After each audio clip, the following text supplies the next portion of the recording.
There are undoubtedly many reasons people dislike scientists, at least individually. With this video, I will focus on actions generally associated with scientists, rather than on actions taken by individual scientists.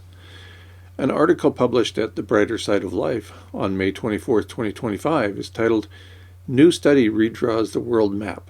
Earth has only 6 continents." The subtitle, quote, "School children around the world have memorized the same lineup: Africa, Antarctica, Asia, Oceania, Europe, North America, and South America," end quote. Here's the lead, quote, "Disregard what you learned in geography class. Earth may not have 7 continents after all," end quote. I thought about this headline and the lead for several minutes before reading the article. I was fairly certain the scientific community was doing away with Europe. After all, Europe is connected to Asia. Combining Europe with Asia seemed like the obvious choice. I was wrong. A peer-reviewed paper in Gondwana Research is challenging the barrier between Europe and North America. Wait, what? There's a rather large ocean between Europe and North America. As pointed out by one of the 3 scholars who co-authored the peer-reviewed paper, quote, "The North American and Eurasian tectonic plates have not yet actually broken apart, as is traditionally thought to have happened 52 million years ago," end quote. The article at The Brighter Side of Life points out, quote, "At the heart of this theory is Iceland, a fiery island perched along the mid-Atlantic ridge. Scientists once believed the island formed about 60 million years ago, thanks to a deep mantle plume triggered by the ridge that separates the 2 plates. That view has shaped how we understand continental drift in the North Atlantic." The new study offers a fresh perspective. Rather than seeing Iceland as proof of a past separation, the research positions it as evidence of an ongoing geological connection. This subtle, continuous stretching between plates undermines the idea that a clean break ever happened. If this holds true, the conventional definition of what counts as a continent might need a rewrite. The map of Earth, long thought settled, could be far more dynamic than once imagined." End quote. I now turn to the peer-reviewed open-access paper in Gondwana Research, titled "The Davis Strait Proto-Microcontinent, the Role of Plate Tectonic Reorganization in Continental Cleaving." The article was published in September 2024. It begins with 3 highlights. 1. Quote, "Crustal thickness data reveals a new Davis Strait proto-macrocontinent," end quote. 2.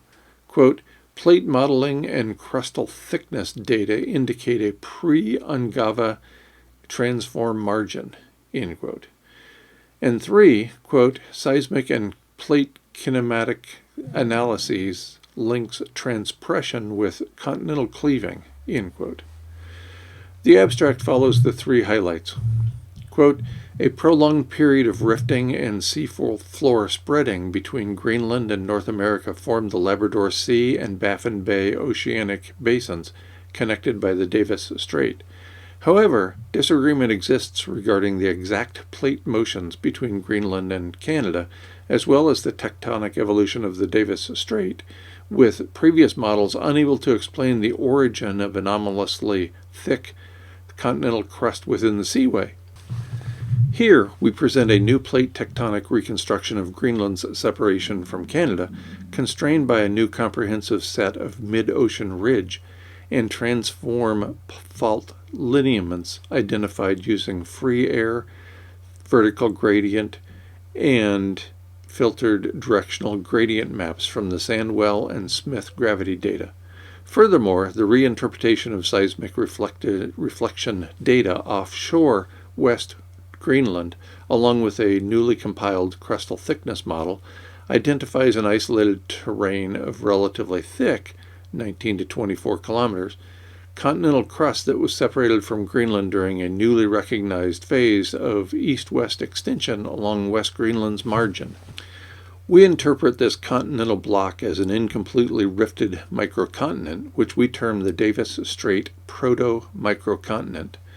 Our reconstruction suggests release of the proto-microcontinent coincided with a change in the spreading orientation from about 59 to 49 million years during the alignment of Canada and Greenland's rifted margins, indicating a fundamental control of lithospheric structure on plate motions.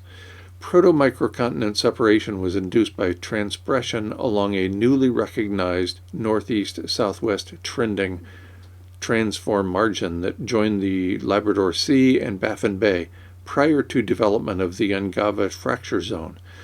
The location of this transform margin is constrained using our crustal thickness model, which demonstrates a sharp northeast-southwest trending continent-ocean transition across the northern Saglek Basin. We term this newly identified first-order tectonic feature the pre-Ungava transform margin, which accommodated early northeast-southwest motion between Greenland and Canada. Our identified mechanism of microcontinent formation may be widely applicable to other microcontinents around the globe, and further study is merited to understand the role of plate motion changes and transpression in microcontinent calving." End quote. The word transgression is not found in the Merriam-Webster Online Dictionary. According to Science Direct, transpression refers to, quote, "a type of strike-slip deformation in orogenic belts that involves a combination of shortening and extension orthogonal to the deformation zone, typically occurring at plate boundaries in response to oblique convergent or divergent relative plate motions." End quote. Lacking a degree in geology, this definition doesn't provide me with much help. Further inquiry left me lacking clarification, hence frustrated. I conclude that the peer-reviewed paper presents sufficient evidence to question the divide between Europe and North America. I further conclude that, had the peer-reviewed paper provided a bit more information, I would have found the conclusion regarding the non-separation of Europe and North America a lot more conclusive. As it is, my ignorance of relevant language limits my ability to reach a firm conclusion.